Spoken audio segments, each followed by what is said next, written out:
Well, let's go ahead and take our first call. We have LaTanya on the line. LaTanya, what is your question, please?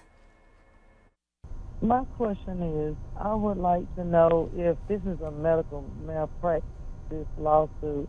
Okay, I was sent to a doctor to get a stress test done, and my pressure was like extremely high before they started, and they did it through the IV to make the pressure rise. I mean, to do the stress test.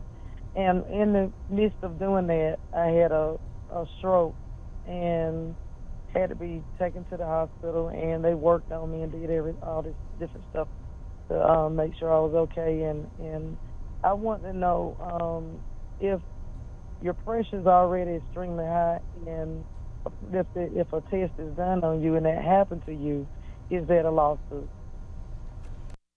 Tricky because she had a health problem, went to the doctor for that health problem, then ends up with something worse. That's what right. would you tell her? Well, it's going to depend on experts, and that's what I'd tell Tanya. I'm sorry to hear that you had a stroke.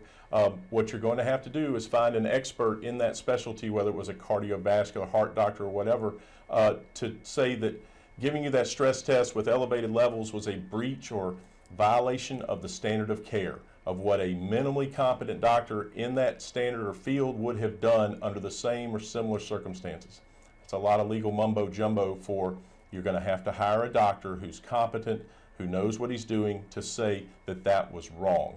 You can't always find that. Every time that there's an adverse medical reaction doesn't mean that there's a medical mistake. Right.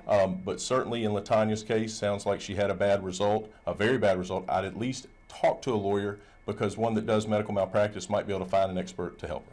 Something worth looking into. Absolutely. For sure. Sure. Yes. Okay. Thanks, Rocky.